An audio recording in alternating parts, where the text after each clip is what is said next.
Entrez, entrez, approchez, ne soyez pas timide. Aujourd'hui, une réunion d'information est proposée. Avant de parler de cette réunion de formation, nous tenions à continuer de remercier tous ceux qui nous soutiennent en s'abonnant, en likant nos vidéos. C'est vraiment très important pour nous, ça nous encourage, ça nous motive. Et aujourd'hui encore, la motivation doit être à son top. Pourquoi ? Parce qu'aujourd'hui, un concours est lancé pour savoir qui aura la chance d'hériter de Wishland, le plus grand parc d'attractions du monde.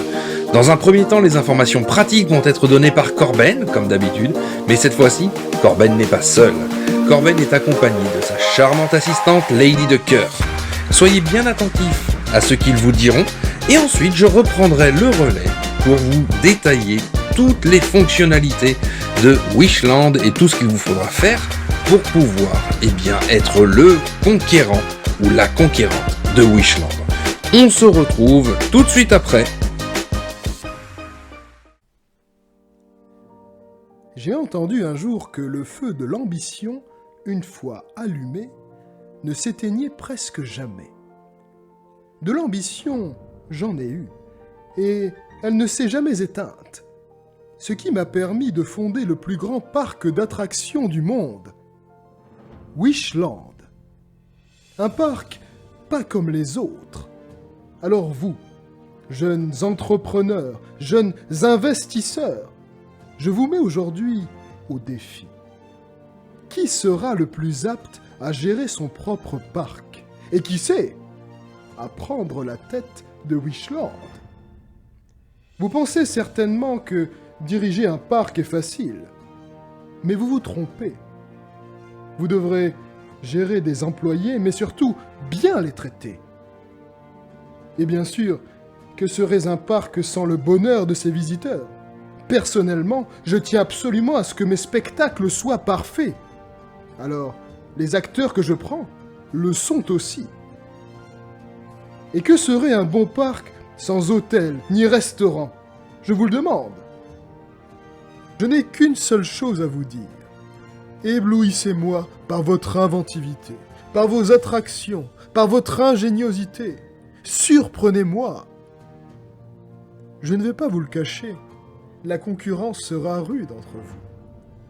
Mais je suis persuadé qu'il y en a parmi vous qui sauront sortir du lot. Maintenant, je vais laisser mon assistante vous transmettre quelques consignes. Mesdemoiselles, mesdames et messieurs, soyez les bienvenus dans notre programme d'héritage Wishland. Wishland étant un parc unique au monde, nous avons souhaité que la personne qui en prendra sa direction le soit elle aussi. Nous tenons donc à vous rappeler que la possibilité qui vous est aujourd'hui offerte n'est pas commune. Par cette démarche, notre but n'est pas d'encourager la compétition.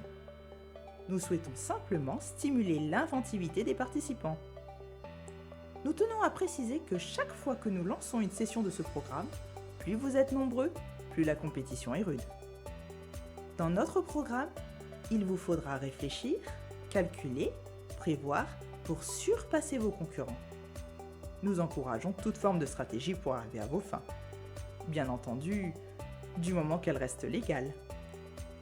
Pour terminer, mesdemoiselles, mesdames et messieurs, nous n'avons qu'un dernier encouragement à vous donner. Soyez dignes de Wishland.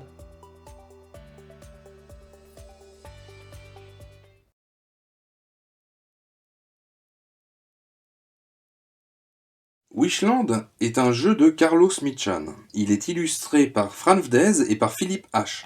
Je suis désolé si je ne prononce pas les noms convenablement. Veuillez m'excuser. Pour ce qui est du nombre de personnes qui peuvent y jouer, ce jeu est prévu pour être joué en solo ou jusqu'à 4 personnes. Pour les règles du solo, elles seront détaillées plus tard dans une vidéo séparée dont vous pourrez trouver le lien lorsqu'elle sera disponible dans le descriptif de cette vidéo même. Alors la mise en place du jeu a déjà été faite. Je vais vous décrire dans un premier temps le plateau ainsi que les différentes icônes du jeu. Et ensuite, on passera au descriptif du jeu, des différentes manches, des différents tours et des actions qui seront possibles d'être effectuées. Alors pour commencer, la mise en place ayant été déjà faite, je vais faire un petit résumé de ce qu'il y a. Nous avons en haut, ici, les cartes d'attraction. Donc ici nous plaçons la pioche et ici c'est l'emplacement pour la défausse. Chaque carte d'attraction va permettre de gagner des points de victoire pendant la partie. Ensuite nous avons les cartes acteurs, les cartes bleues donc, qui vont nous donner un bonus immédiat la plupart du temps, et aussi elles participeront pour le scoring final. Puis nous avons les cartes rouges qui sont les cartes de restaurant. Elles vont avoir un effet qui peut être immédiat, qui peut être lors de la phase de revenu ou même pour la fin de partie. Il y a ensuite les cartes d'hôtel, les cartes vertes, qui vont elles aussi avoir des effets immédiats, des effets permanents ou des effets de fin de partie. Et ensuite, il y a les cartes de mascotte qui sont en noir, et les cartes de mascotte ont un impact extrêmement important sur le scoring final, et aussi pendant la partie. Il y a ici un petit résumé des bonus qu'elles vont nous apporter à chaque fois qu'une carte mascotte arrive dans notre parc. À chaque fois qu'une mascotte arrive, en fait, on va obtenir un bonus immédiat, et ce jusqu'à 5 fois. Donc il est tout à fait possible d'avoir plus de 5 mascottes dans notre parc, mais nous ne gagnerons des bénéfices que pour les 5 premières. Voilà. Ensuite, sur cette partie-là du plateau, nous avons ici le compteur de tours, c'est-à-dire que chaque manche de Wishland est découpée en 4 tours. Ensuite, en dessous, le marqueur de manche. Ici, le petit icône du drapeau qui indique la fin de partie. Ensuite, nous avons le marqueur d'ordre du tour, puisque le tour va être défini et va changer peut-être, l'ordre du tour va changer peut-être à la fin de chaque manche. Puis, nous avons ici les pistes de récompense, donc la piste de récompense que nous allons pouvoir gagner pendant la partie, avec le petit icône de point de victoire. Donc celui-ci, je peux vous le détailler immédiatement. Par exemple, lorsqu'une personne atteint les 7 sur la piste de bonheur, qui se trouve être juste en dessous, donc le petit jeton de bonheur qui est ici, dès que quelqu'un atteint le 7e niveau, immédiatement, on remporte un point de victoire. On avance, hop, le point de victoire, il est ici, le marqueur de point de victoire, on l'avance de 1, et on place une des petites étoiles qui sont sur le côté, par-dessus. Cette récompense n'est plus accessible pour les autres participants du jeu. Voilà, ici nous retrouvons la piste des visiteurs, qui représente bien les visiteurs et les bénéfices que cela nous apporte, et donc ici, comme je viens de le dire, la piste des points de victoire. Ici, c'est une case de publicité qui va nous servir aussi pendant la partie, on va pouvoir y poser ses ouvriers, puisqu'il y a le petit icône ici d'ouvriers, donc on va pouvoir poser nos ouvriers sur ces différentes cases au cours de la partie. Ici, c'est une réserve d'ouvriers qui doit être placée en début de partie. Il y a 6 ouvriers par participant, en plus des 4 que chacun reçoit et place dans son parc. Et pour terminer, donc ici le rappel des bénéfices gagnés par les points de mascotte, et cet encadré-là qui participera au scoring de fin en fonction d'un certain nombre d'icônes que nous aurons sur les cartes des acteurs. Pour poursuivre le descriptif des icônes, ici nous avons l'icône qui représente l'argent, les crédits du jeu, qui sont matérialisés ici par des pièces de 1, 3 et 5 crédits. Nous avons ensuite comme autre icône possible, les icônes qui sont disponibles sur les différentes cartes. Donc par exemple, ici en haut à gauche sur toutes les cartes, c'est le coût qu'il faudra s'acquitter pour pouvoir acheter cette carte. Et ensuite, ici, nous avons un icône avec un éclair qui signifie par exemple effet immédiat. Donc dès que cette carte entre dans mon parc, je marque immédiatement 2 points de victoire. Il y a aussi parmi les autres icônes potentielles qui sont trouvables, par exemple ici, il y a un icône qui signifie que c'est permanent, c'est un effet permanent et non pas ponctuel. Permanent en quoi ? Ici, le même effet, icône permanent mais avec un engrenage, signifie lors de la phase de revenu. C'est à ce moment-là qu'intervient cet effet et cette carte. Et enfin, il y a cette icône sur les cartes. Ici, l'icône de fin de partie. Par exemple, cette carte-là me dit que immédiatement je gagne 4 crédits, mais qu'en fin de partie, je perdrai 1 point de victoire. Voilà pour les icônes qui sont utiles pendant le jeu. Il y a aussi celui-ci, qui nous dit, lorsqu'il y a cette séparation entre les trois, au moment où on fait cette action, on choisit entre avancer de 1 sur la piste de bonheur, avancer de 1 sur la piste des visiteurs, ou gagner un ouvrier depuis la réserve, et le placer ici dans notre réserve personnelle. Il sera disponible dès le prochain tour de jeu, ou dès la prochaine manche, en fonction du moment où nous acquérons cet ouvrier. Maintenant que les différents icônes utiles pour le jeu et pour savoir bien quels sont les effets ont été détaillés, je vais passer aux différentes phases du jeu. Mais juste avant cela, sinon ce serait trop facile, il faut que je vous parle un petit peu du scoring de fin. On va commencer tout de suite par le scoring de fin. Pourquoi ? Eh bien parce que ce scoring n'est pas forcément très évident dans un premier temps, et il faut le connaître pour savoir bien comment s'orienter sur notre stratégie. Alors, ce qu'il est important de savoir pour le scoring de fin, c'est que dans un premier temps, ce qui va compter le plus, ça va être les icônes de mascotte. Les mascottes ont un icône différent. Alors, il y a plusieurs fois le même icône qui peut être visible sur différentes mascottes, comme par exemple bien celle-ci. Voilà, ici nous avons 2 fois le même icône. Il est tout à fait possible d'obtenir ces 2 cartes dans notre parc, bien entendu. À quoi est-ce que cela sert ? Eh bien, en fin de partie, pour le scoring, ces icônes vont être reliées à ceux que nous voyons sur les autres cartes. Pour pouvoir marquer des points, à partir de ces cartes-là, il faudra avoir au moins une mascotte avec le même icône correspondant. C'est-à-dire que, par exemple, si j'ai ces 2 cartes-là dans mon parc à la fin de la partie, on reconnaît les 2 icônes, et bien je vais pouvoir marquer des points de victoire. Si par contre je n'avais que cette carte-là et pas la carte mascotte qui est liée, cette carte-là, l'icône dessus, ne me rapporterait aucun point de victoire. Donc c'est quelque chose de très important à comprendre. Une fois qu'on a compris ça, on a compris déjà une bonne partie du scoring, sachant que, en fin de partie à nouveau, les cartes d'acteurs vont entrer en jeu aussi, et les petits icônes qui sont ici vont déterminer les points de victoire, comme je le disais, qui sont en lien avec cette piste ici pour le scoring. Cette piste-là va nous dire qu'en fonction du nombre d'icônes différents que nous avons sur les cartes acteurs, ici, en bas à droite, eh bien, nous marquerons plus de points de victoire. Et il faut bien qu'ils soient différents. Ici, par exemple, nous avons 2 acteurs clowns. Si nous avons les 2 dans notre parc, eh bien nous ne marquerons des points que pour un seul de ces acteurs. Mais dans Wishland, les choses ne sont jamais si simples qu'il n'y paraît. Beaucoup de cartes d'hôtel vont pouvoir donner des points de victoire à des choses qui, normalement, n'en donnent pas d'origine. Donc pour cela, l'auteur a très bien fait les choses, puisque chacune des cartes d'hôtel sont répertoriées dans le livret de règles avec un descriptif détaillé de chacune des actions, ce qui est très pratique quand on ne connaît pas les icônes. D'ailleurs, à la fin du livret de règles, on retrouve tous les icônes qui sont détaillés. Ils sont même détaillés par catégorie, ainsi que pour les spectacles, ceux qui sont donc en bas à droite, des cartes d'acteurs. C'est vraiment très pratique pour les premières parties, puisque ce scoring de fin n'étant pas évident, ça va permettre de retrouver très facilement ces marques une fois que l'on connaît les règles. Une fois que l'on sait ça, on peut partir sur les différentes phases de jeu, ainsi que les actions potentielles. Wishland est découpé donc en 4 phases différentes. La première, c'est la sélection de l'ordre du tour. Donc une fois que le jeton premier joueur a été décerné à une personne, ce peut être la dernière personne à avoir visité un parc d'attractions ou n'importe quelle méthode de votre choix, ce premier joueur va décider, avec ce petit token de chapeau, de se placer ici, sur la piste d'ordre du tour. Plus il se placera en premier pour être certain de jouer en premier, moins il aura de bénéfices.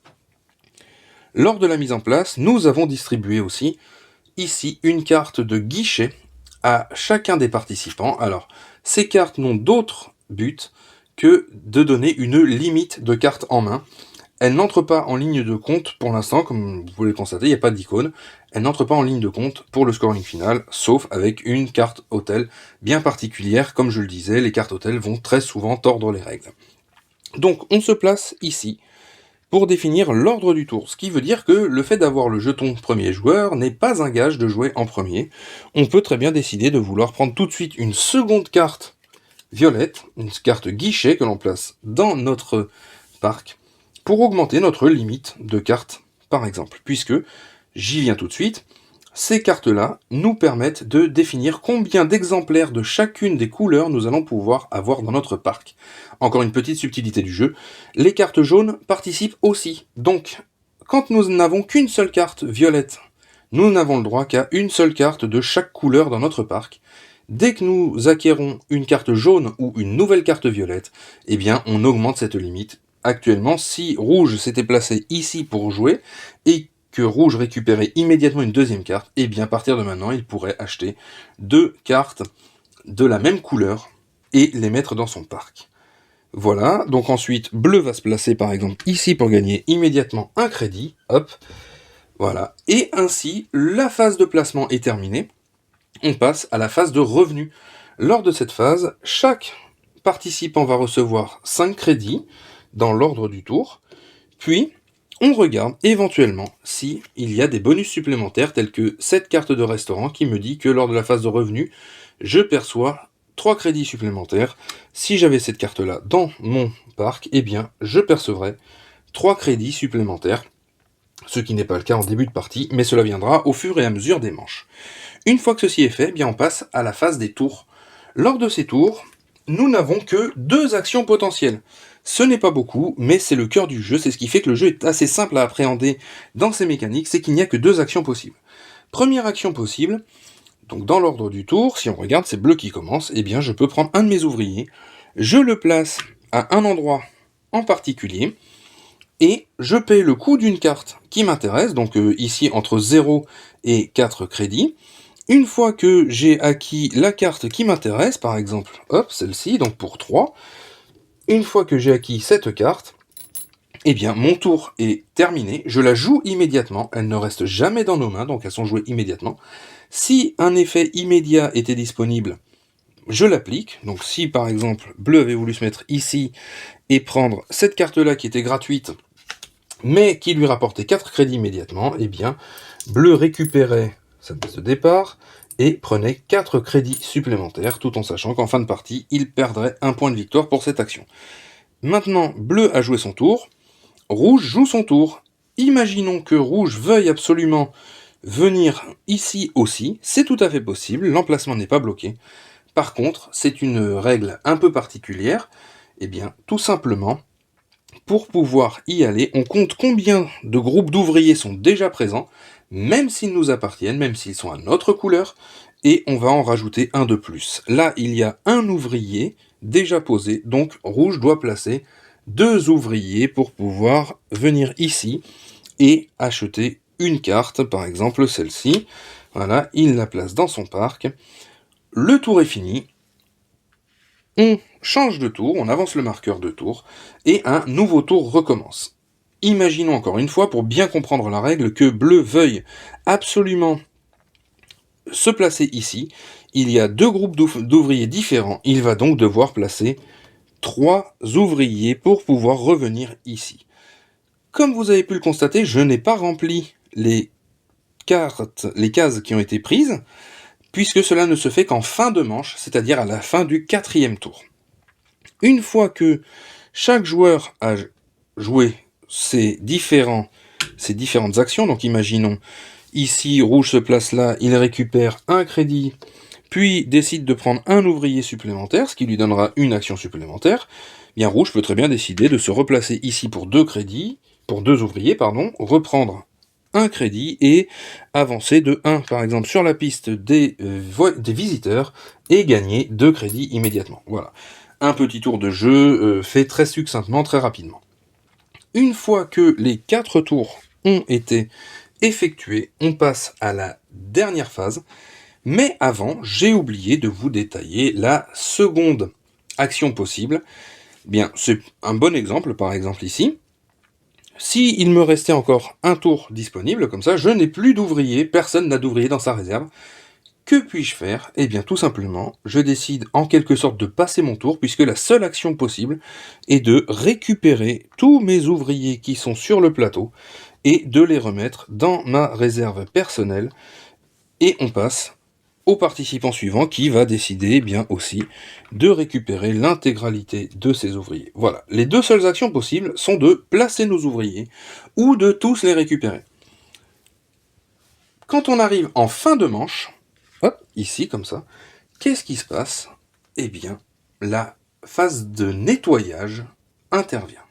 Lors de cette fin de manche, le marqueur de manche avance de 1, le marqueur de tour revient sur le premier tour de cette manche, et toutes les cartes qui n'ont pas été achetées lors de cette manche sont défaussées, on les place dans la défausse, et on les renouvelle par un nouveau stock de 4 cartes, et on recommence les tours comme précédemment. Une fois que les 7 manches ont été terminées, eh bien, la fin du jeu intervient. À tout moment lors de son tour, un participant, comme je le disais en début, peut décider de réclamer une récompense ici. C'est totalement gratuit, ça ne coûte pas d'action. Dès qu'un palier est atteint, par exemple donc 7 sur la piste de bonheur, 7 sur la piste des voyageurs, 9 ouvriers dans son stock, donc 9 ouvriers, c'est presque tous, il en restera un puisqu'il y a un total de 10 ouvriers. Dès qu'on en a atteint 9, et bien encore une fois, hop, on met un petit marqueur dessus et on avance de 1. Ici, c'est quand on a 15 points de victoire. Et ici, lorsque dans notre parc, nous avons 5 cartes jaunes, 5 cartes bleues, 5 cartes rouges, 5 cartes vertes et 5 cartes noires. Une fois qu'on a fait tout cela, eh bien, la phase de scoring, une fois que les 7 manches ont été accomplies, la phase de scoring est déclenchée. Dernier petit point avant de venir à détailler la phase de scoring, lorsque un participant a retiré tous ses ouvriers du plateau, la chose qu'il est possible de faire, c'est que lorsqu'il voudra acheter une nouvelle carte, il pourra mettre plus d'ouvriers que prévu, dans une limite de 3 supplémentaires, pour réduire le montant d'une carte. Donc, imaginons que Rouge ait tous ses ouvriers, Rouge décide d'aller acheter cette carte de parc d'attraction, cette carte d'attraction, pour 8 crédits. Rouge décide de placer un ouvrier, puisqu'il n'y a personne, et Rouge se dit, eh bien, je vais aller rajouter 3 ouvriers supplémentaires pour baisser le prix, vu que c'est la limite. Donc Rouge place un total de 4 ouvriers, et ce qui lui fait, donc il réduit de 3 le coût de cette carte, elle passe à 5 crédits au lieu de 8. Mais bien entendu, si Bleu vous laisse placer ici, ce n'est pas au nombre d'ouvriers présents, il y a un groupe d'ouvriers, il ne devra placer que 2 ouvriers, bien entendu, et pas 5 pour aller au-dessus. C'est toujours par rapport au nombre de couleurs. Et bien maintenant que ceci est fait, nous allons pouvoir détailler la phase de scoring. Alors on attaque là le noyau dur, qui n'est pas si compliqué que ça, mais comme il y a 6 scorings différents, eh oui, 6, ça fait beaucoup, eh bien c'est quelque chose qui peut paraître compliqué dans un premier temps, mais finalement ça va être assez simple. Dans un premier temps, on va regarder les cartes hôtels, puisque beaucoup, ou certaines des cartes hôtels ont un petit icône de fin de partie. Donc on commence par les cartes hôtels. Si quelqu'un a dans son jeu la carte hôtel numéro 8, on commence par résoudre la carte hôtel numéro 8, parce qu'elle permet de racheter une nouvelle carte, soit disponible sur le plateau, soit disponible dans la pioche, donc il pourra prendre la pioche, la consulter, acheter la carte qu'il veut. Bien entendu, acheter la carte, donc payer. Ou même dans la défausse, s'il reste une défausse à ce moment-là. Une fois qu'on a résolu la carte 8, et toutes les autres cartes hôtels, avec leur petit logo et leur descriptif, donc tout est détaillé dans la règle, je ne vais pas vous faire toutes les cartes une par une, il suffira de consulter la règle avec le petit numéro en bas à droite, et vous saurez tout de suite à quoi correspond cette carte. Une fois que toutes les cartes hôtels ont été résolues, on passe au morceau le plus compliqué peut-être à comprendre, à savoir les cartes de mascotte. Comme je l'ai dit tout à l'heure, vous allez par exemple, je vais prendre cet exemple-là, vous allez faire correspondre les cartes qui sont dans votre parc aux icônes, aux cartes de mascotte que vous avez dans votre parc aussi. Ici, par exemple, si on prend cet exemple-là, j'ai 2 cartes mascottes avec ce logo de cocktail dessus, et j'ai dans mon parc 3 cartes hôtel qui ont elles aussi ce même logo. Pour chacune des cartes mascottes, je vais compter combien de cartes s'y réfèrent. Donc par exemple, la carte avec cette mascotte-là, eh bien, ici j'ai 3. Pas 3 points, mais j'ai un score de 3. Je fais la même chose avec celle-ci, ça me fait 6. La règle du jeu nous dit que l'on va diviser le chiffre total, donc on va prendre en compte ces mascottes-là avec ces cartes-là, mais aussi éventuellement ces mascottes, les autres mascottes que nous avons avec les autres cartes qui correspondent. Donc si, je reprends l'exemple, si par exemple dans mon parc, j'avais ce cumul-là, pour le moment, bien que vous aurez plus de cartes dans votre parc à la fin, mais que moi j'ai pas beaucoup de place pour tout vous détailler, eh bien, ici je vais compter donc 1, 2, 3, 4, 5, 6 pour ces deux-là, plus là 7, 8 et 9. Ensuite, je divise par 2 ce montant et je l'arrondis à l'inférieur. Donc là, bien cela me ferait 4 points de victoire que je score immédiatement. Hop. Mais, comme Wishland a toujours des exceptions, parfois, grâce à cette carte-là, grâce à l'hôtel numéro 10, les cartes de mascotte vont compter. Je détaille uniquement cet hôtel-là pour le scoring final, parce qu'il peut paraître compliqué. C'est-à-dire que cette fois-ci, on compte aussi les symboles qui sont sur les mascottes. Donc dans un tel cas, au lieu de compter 6 pour les 2 mascottes, je vais compter là le logo de ma mascotte, enfin de mes 2 mascottes. Donc je vais compter 1, 2, 3, 4, 5, et je recommence pour celle-ci. 6, 7, 8, 9 et 10. Donc ici, je n'ai plus 6, mais j'ai 10 cartes, 10 logos, on va dire, que je divise par 2, ça me ferait 5 points de victoire. Voilà. Une fois qu'on a terminé de résoudre les cartes de mascotte, on va regarder, comme je le disais, les différents logos que nous avons sur les cartes d'acteurs. Par exemple, ici, j'ai 3 logos différents. Si j'avais dans mon parc cette carte-là, qui me rapporte un logo supplémentaire, et si j'ai réussi à atteindre les 5 mascottes dans mon parc, j'ai le choix aussi encore entre 2 logos qui correspondent au logo des acteurs, eh bien je fais le calcul, je compte 1, 2, 3, 4 et 5 par exemple, je me réfère ici à ce petit marqueur, et pour 5 cartes, je récupère 5 points de victoire. Ensuite, on va passer aux scorings qui sont sur le plateau, puisqu'il y a des scorings sur le plateau qui sont ici.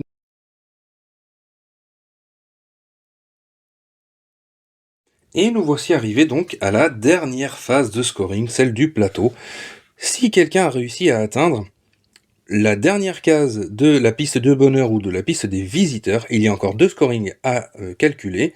Dans un premier temps, on va compter combien de cartes de la même couleur nous avons dans notre parc. À partir de 5 cartes, et même s'il y en a plus que 5, eh bien on marquera un point de victoire par lot de 5 cartes de la même couleur. Donc là par exemple, bien, je n'ai que 4 cartes vertes dans mon parc, je ne marque pas de point de victoire. Si j'en avais eu 5, ou 6, ou 10, eh bien j'aurais marqué un point de victoire. Puis, nous passons ensuite à celui de la piste des visiteurs, donc tous ceux qui y seront, bien entendu, ce n'est pas réservé aux premiers à y être, bien, chacun va marquer 5 points de victoire par crédit qu'il aurait obtenu s'il y avait eu une nouvelle phase de revenu.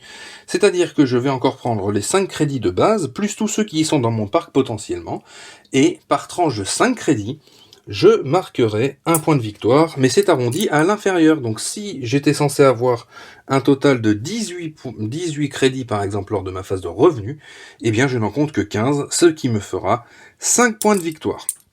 Enfin, dernier scoring potentiel, si un participant a dans son parc ces fameuses cartes d'hôtel qui retirent des points de victoire en fin de partie et qui n'a pas la carte hôtel qui annule cette possibilité, puisque comme je l'ai dit, il y a une carte hôtel qui va annuler cette possibilité, eh bien, s'il reste des cartes comme ceci, on soustrait les points de victoire, et à ce moment-là, le digne héritier ou la digne héritière de Wishland, comme nous l'ont si bien mentionné Corben et Lady de Cœur dans leur vidéo, eh bien cette fois-ci, vous serez le digne héritier de Wishland et vous remporterez la victoire.